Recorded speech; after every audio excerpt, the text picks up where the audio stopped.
talking about Séamus Coleman. Obviously, recently signed his 1 year deal, staying at Everton for another year. I think it's his 17th year at Everton. I mean, I don't know if you can describe him in one word, but we'll try. Go for it, Adam. How could you describe Séamus Coleman in one word? Everton. Yeah. What He's about just yourself? Everton, isn't he? He knows what it is to put that shirt on. He knows what the club means to all of us. Um, he's just Everton, Mr. Everton. And he's never in the newspaper. He's never, there's never a bad word. You listen to ex-managers, and not one single person ever has a bad word to say about James Coleman. What a servant, what a man. I think the word legendary is banded round too much, but he deserves that. He deserves that legend status in my eyes. Could have went to Man United, um, but never once wanted to leave because he just fell in love with the club, didn't he? So legend for me, or Mr. Everton. Yeah. What about yourself, Rich? Can you describe Séamus in one word? Loyal, dedicated. There are many words you could describe Seamus, isn't there? But yeah, as Adam's just said, he's never wanted to leave the club. I'm sure he'll have had opportunities. I'm sure he's even had opportunities we don't even know about to leave Everton. And I suspect the reason we don't know about them is because they were shut down straight away. Moved his family over here, or he's had family over here. Set his stall out from day one, hasn't he? Wanting to be with Everton and just loyal to the club. Everything the club asked him to do, he's done. Everything you would expect your club captain to do, everything you expect your country captain to do. He's done it, hasn't he? Not always had the best of luck. Not always had the strongest teams. Strongest players around him, but just gives everything, doesn't he? 110%. Never leaves anything in the locker room. It's always on the pitch. Yeah. What about yourself, Liam? One word then, if you can. Captain, leader, captain, one of the two. I Yeah. think obviously he's been in an era where we haven't won anything. I would come close, but he wasn't actually part of that 2019. He came in after, and he's seen times where we've been down in the dungeons, haven't we? Let's be honest. But he's never ever let up, has he? He's just always led by example. And I think, you've probably all, or you've watched part of the documentary, if not all of it. But there's one thing that just remains, and it's that honesty, that integrity, that he says what he says. He doesn't. It's like he doesn't need to think of what he says. It just comes natural to him. Everything comes natural to him. He seems as honest as they come, and he wears his heart on the sleeve. You've seen that at Blackpool as well. If everyone remembers under Holloway, brilliant, brilliant loan back then. It really made him, to be fair. But even if you go back to the Gaelic football, he could have had a career in that. Obviously, the money's vastly different, but even from his school to his upbringing, and even going back home, to a council estate basically, and playing with the mates, whatever it was, everything he's just one of the lads. You know what I mean? Or he's one of us. And I think if you could pick a player out before you knew him to be Mr. Everton, take away all the history. Let's take all the just pick a man who could be Mr. Everton, coming from an overseas, from Ireland, Southern Ireland as well. It's Séamus Coleman. It really is, and he's been done over a few times with what he said. When we finally broke the curse of Anfield a few years back with that great win, he come out and he was like, "Yeah, this is it." Yeah, and it was a little bit kind of like gritting your teeth, going, "Oh, it's COVID season. It's not saying Liverpool, blah blah blah blah, whatever it was." But it was what he meant to him, and he said it like a fan. And he didn't grow up as an Evertonian, but I think if you could just pick a person out, just and everyone who spoke about me, even Carlo, you've Big Dunk, everyone who's been associated with this club, some of the world famous managers that have been in and around the Premier League. Frankie Lampard's won it all, and the way they speak about him, it's all the same. He's a stalwart of this club. I think he'll go down. As I'd said, the words legend and stuff and hero can go wrong way, but maybe not as a football player, but maybe more than that. Maybe as a bit of a, I don't know, the glue that kept everyone together over them really hard times. So I think he's just the leader of men, Yeah, and long may it continue. I think you're right. You've got the likes of Dunk. Obviously, everyone loves a legend at Everton, and then they call him Dunk. Duncan Fraud, don't they? You know what I mean? Dunk the Fraud because he only got 72 goals, was it, or something? But it's more than that. It's not about his goals. It's about what he represents at Everton. He gets Everton.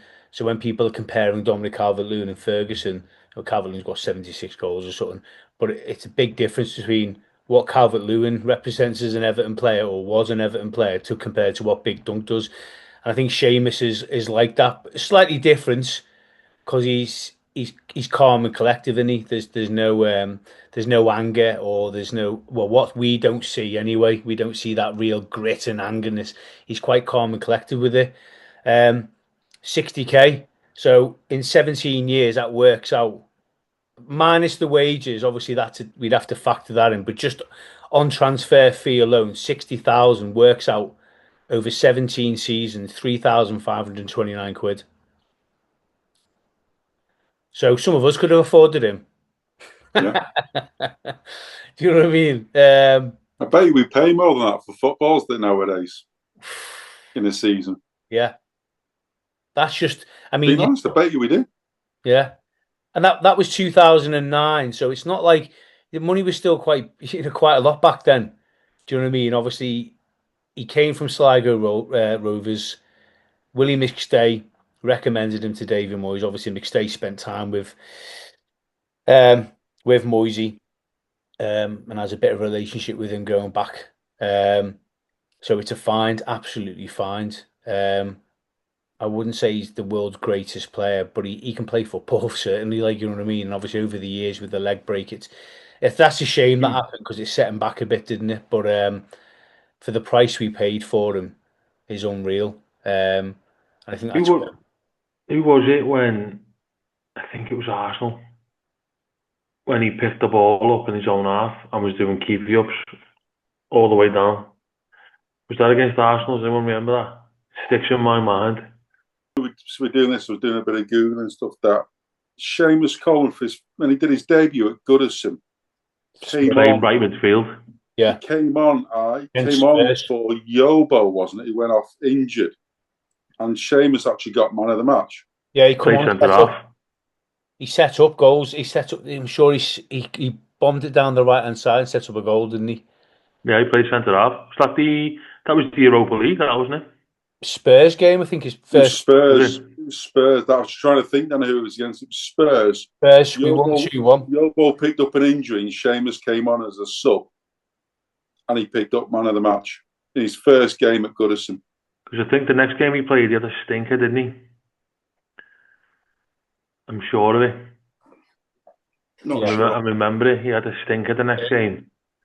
He come on. He got man of the match against Spurs. Yeah, Joseph Yobo was injured, and it was a 2-2 draw. I'm sure we were 2-0 down on that when we come back. And Came on in the first half.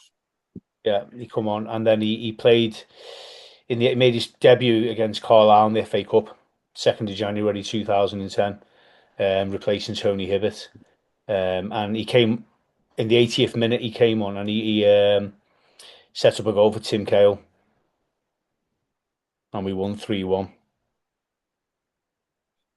And then he went on loan to Blackpool, as we said before, and played 9 and scored 1. The manner he does things, and like Liam was saying before, the amount of managers that have all come out and said what a leader he is, what a bloke he is, and he's an old school sort of a player, and he's not like one of these young lads who's interested in money and the heads are turned, likes of Jadon Sancho and Rashford at the moment, and Garnacho, for Man United, and that just showing the club up, what they're doing. Even Dominic Calvert-Lewin for what he's just done. Yeah. A lot of people are saying, "Oh yeah, thanks very much." But I think they're forgetting 18 months this has been going on for. It's a long I, time. I remember being at Finch Farm with little lad Ollie waiting for signatures and things from the players to come and the autographs to come in. And we were stood there and this little taxi pulled in. So just in front of the gates, pulled in, nobody moved. And Séamus Coleman got out the back of it. He came over and signed Ollie's book and stuff. It was when he was injured, so it was a little bit later in. And Ollie said to me, he said, how come you just got the back of a taxi? He said, well, my car's in for MOT in service. He said, so I just phoned an Uber to pick me up from the garage, bring me in, and I'm getting an Uber back to pick the car up on the way home. He said, my dad does that. I thought, that's... Other players would have been, no, I'm not doing that. Forget that. Somebody can come and get it.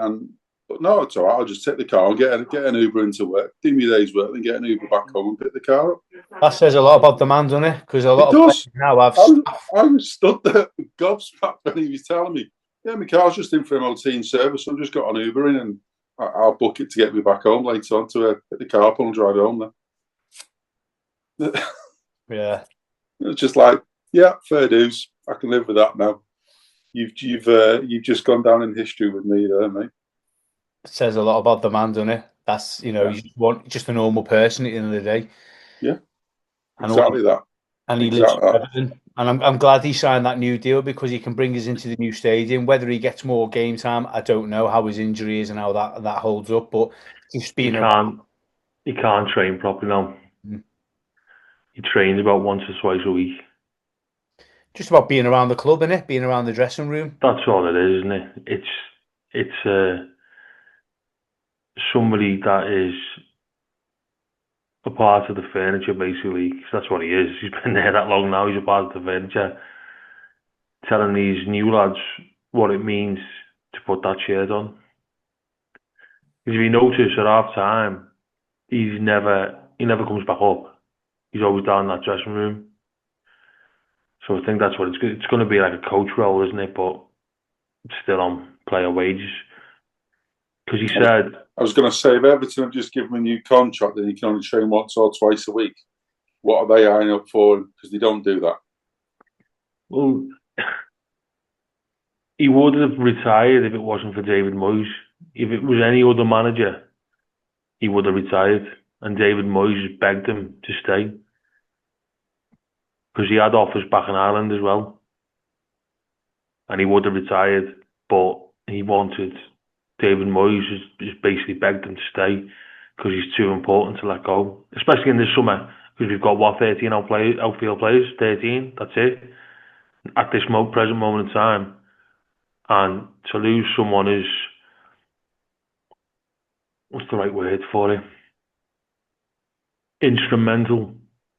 As Séamus Coleman, it would have had too much experience and knowledge of the club to lose, in my opinion.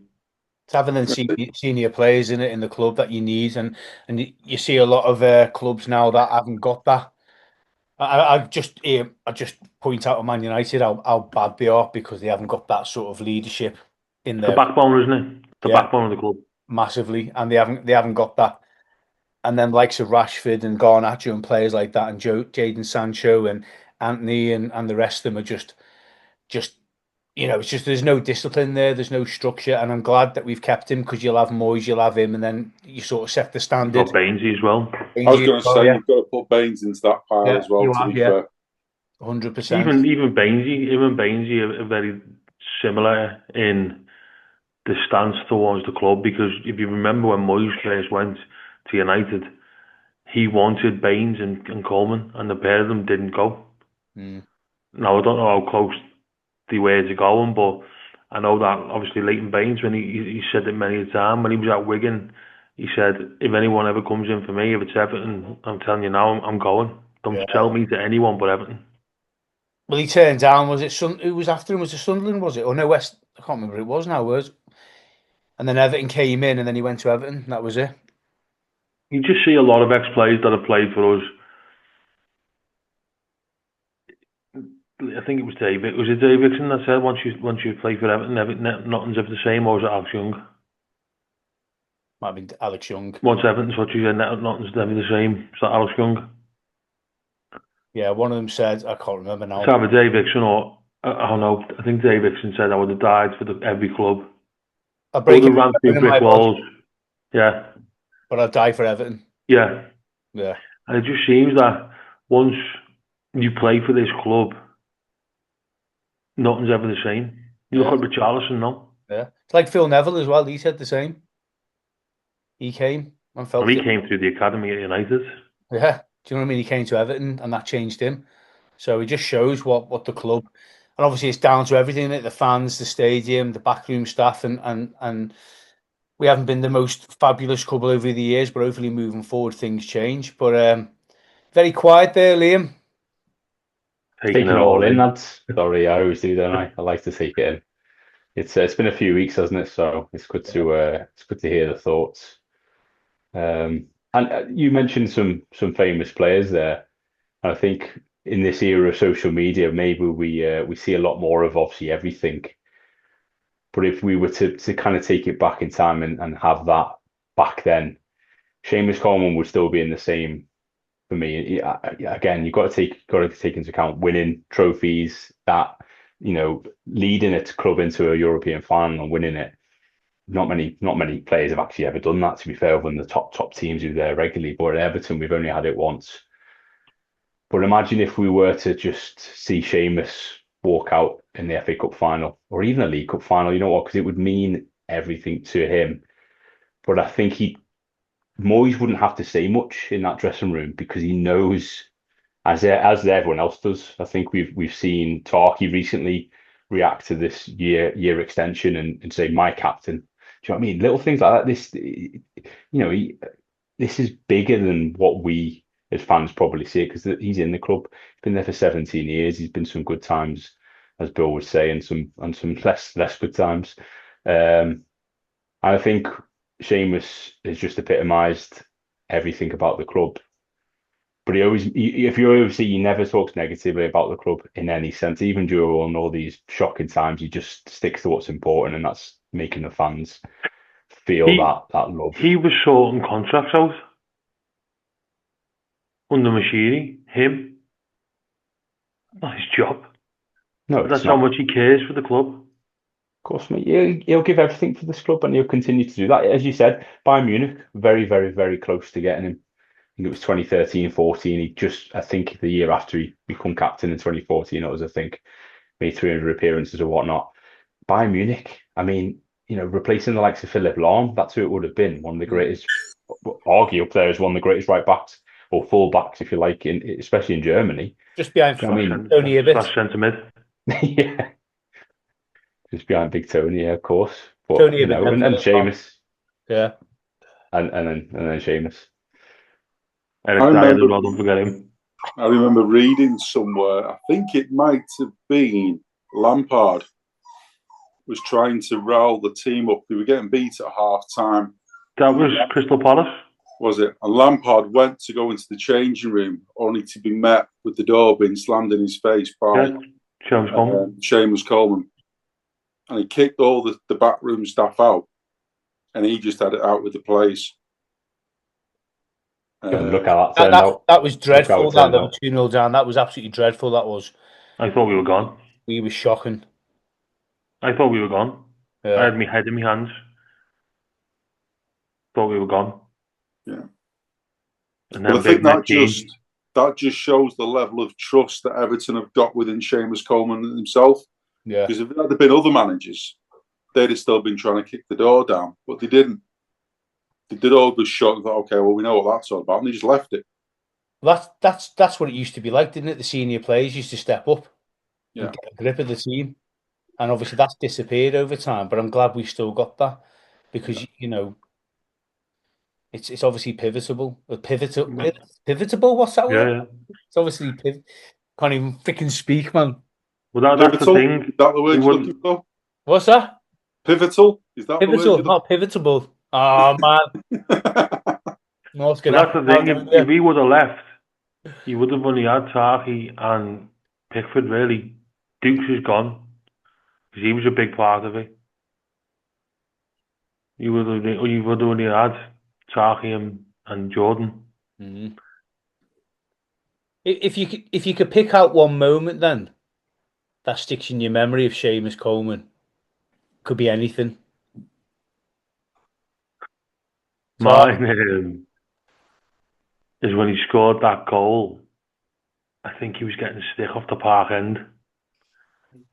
And then he went and booted 7 kinds out of the advertising hoardings behind the goal. I don't know, does anyone remember that? Yeah, I remember it. yeah, He was getting a stick off the park end and he scored a screamer and went and booted 7 kinds out of the advertising boards behind it. And he was just fuming. It's probably that picture behind you. what about yourself, Liam? Then, if you could pick out one moment, I mean, for a fullback, for me, he's known for his brilliant goals. I mean, that one at Palace years ago when he kind of skinned all the players and then topped it in the top corner. I think it was late on as well. I think it was really late on and we won 1-0. Was it 1-0 or 2-1? I think, or was it 2-1? Maybe it was 2-1. Hello away kit, wasn't it? Yeah, it was. Yeah, I Lukaku think it was under, scored. yeah, it was under Bobby, wasn't it? Was it Yeah. under Bobby Martinez? Or no, We were top. Was it? Yeah. Was it? Or was it? I think it was the year we were looking Champions League with that horrible badge. It was I'm sure it was. Europa League, wasn't it? It was Bobby Brown's shoes. It was, wasn't it? Yeah. he scored a couple away at Palace. He scored a He had couple. scored a couple away at No, Palace. that was that one that Liam's on about. It's near the very end. It was near the death. It was. Yeah, it was 90 odd minutes, I think, or something like that. It was a screamer as well, by the way. It was a screamer. It was. You know what I really liked, because it was more recent and it was such a massive win. And this is one of these, it's kind of thrown on you. You kind of think, but the Leeds goal, Yeah. the goal against Leeds where we won 1-0, keeper's at fault. Obviously, shouldn't. I mean, I don't know what he's doing, Meslier, but it's a cheeky effort. Where, again, he says he meant it. Who knows? But to me, he has a look up and he goes, There's no one in the box. There's nothing in the box. No one in the box. That was Exactly. a great goal, that. Typical. It is a great goal, and I think it meant so much in terms of that season because we were struggling. We needed a win, and they were down there with us. And I don't know. It was just the way he kind of wheeled away and just got straight back into position. It didn't no major celebrations. He celebrated and then got back because he knew what it meant. Because this club, as we all know, we can't go down. If this club were to go down, for me, we're talking a couple of years now, but for me, I didn't see any way back. I didn't see any way back initially. I think we would have been like them big clubs who went down over the years and struggled to get back up, simply because this fan base would have been broken. Really would have. I know we would have got together, but it was a couple of years of real struggle, and he just popped up with a goal when we needed it most. So for me, that Leeds moment will always stick in my head. Yeah. What about yourself, Rich? Not Rich. I've got two. Well, one we just mentioned, obviously outside Finch Farm. That will always stick with me. Got to shake the man's hand. And then the second one was early on in this season when we had no manager in and Baines. We stepped in for the game. I was at the game. We were in Lower Bullens. We were 3 rows from the front, and he took the defenders to do some training as they were warming up. So we had Michael Keane, Tarks, Ashley Young, and a couple of the younger ones as well. And I just remember him doing warm-ups with them and training with them. And it was just pinging the ball into the air, and I had to jog backwards and head the ball. I just remember him just doing little things with that. But I thought, you've stepped in as manager for this game, but you've already identified where you can bring your strengths as a manager, and that's to work with the defenders. And you've only been doing the job for 3 hours or whatever it was. Him and Baines, wasn't it, took over for the one. Was it one game they did? 2 games they did? One game. Yeah. It was just the Carabao Cup. It's the Carabao Cup game, yeah. It was just those 2 moments for me. They're the ones that I will always remember Baines for doing, not necessarily what he does on the pitch. I think everybody will automatically try and remember Baines for doing something on the pitch. So, but yeah, they're my 2 moments for Baines. Sorry, for Coleman, sorry. Keep that in. No, we don't keep that in. Chris, what's yours, mate? Mine's against Swansea. I think we're going back about 10, 11 years now. That was when Barkley had his skinhead. Yeah, Coleman just belted one in. Absolutely amazing goal. Yeah, we beat Swansea. I'm sure it was 3-1. We beat them all. I'm sure it was 3-1. Barkley scored that free kick, didn't he? Yeah. And in his interview afterwards, he said, I just got my man to pick my head. Yeah. And Coleman just smashed it in. Absolutely superb goal. And I'll always remember that one. But yeah, it was good, that. Really, really was. But what kit was that? Oh, that was the bad kit. Was it Umbro? Nike. Oh, it was Nike, yeah. The 2 white stripes on the sleeve and yeah. a terrible badge that looked like a 5-year-old drew. Who signed off on that? Shocking. What about you, Liam? Have you said it? Have you? Lose me. I think he said this, hasn't he? Yeah, you had me on second, mate, for a change. Yeah. I'm losing. Squad rotation. Yeah. We'll make the team next week. I've got a question for you. If you could bring one, obviously we're going to bring players in, but if you could bring one player, if you had your own choice of bringing one player in this summer, who would you pick and why? Oh, Jack Harrison.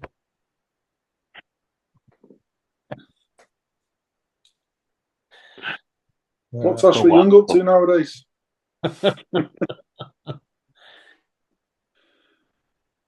It'd have to be someone realistic, wouldn't it, that we could attract? I'd bring Richarlison back, me. Bring him back. Versatility. Yeah. Across the front 3. Yeah, you could play him on the left if you want, or up top. He knows the club, he gets it, he understands it. And I think he'd give us his all, but it's just the injury worries, but I'd definitely bring him back. Liam? Tough one, isn't it? There's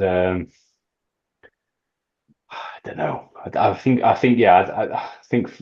Richie would be a great signing to bring back. It's just, can he still do it? Can he find that fitness and still do it? I think there's similarities to people like him and Coleman-esque because of how much passion he put in to this club. He kind of broke himself to keep us up, didn't he? And he's felt it now at Spurs. It seems that way to me. Even Brazil, he's not really been back in the Brazil squad much. I know he is now with Carlo, but he exactly knows what he offers. I'd love someone like McAtee from City. Someone like that, because I think he offers so much. He's got loads and loads of room to kind of improve. I think Moyes is a really good manager with younger players of that ilk. We look at Jarrod Bowen. 21's Cup, hasn't he? Well, he has, and he's been a big part of that. Obviously, his fellow teammate at the other side, who is a good player, to be fair, and he might move on. It's a shame he's at them already. Otherwise, he would have been a decent player to maybe bring in. But yeah, he's a decent player and he's a good operator. I don't like his attitude, but McAtee for me, I think we need to look at that. We need young. I personally, it doesn't matter where they're from, but I think it'd be nice to have a young, up and coming English player. We missed out on Palmer. McAtee he's got a cracking left foot. He looks like he's silky skill. He's bigger than what people think. I think he's about 5'10", 11. So he's got a bit of height with him. I think, and under that Pep tutorship that he's had over the last couple of years. I know he's at Sheffield United for a year where he did really well as well. I'd just love to see him. Where's like Denman, by the way, with NGI?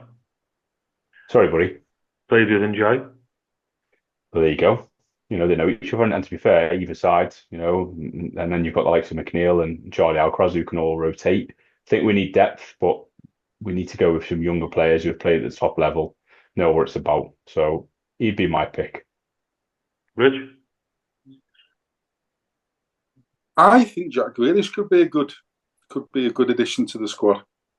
If he's fully fit and fully determined, I'm going to put that out there. Fully fit and fully determined, I think Jack Grealish could be a good contribute to the existing forward side of the pitch. Us going forward, once again, just what he's been taught under Pep, what he would bring.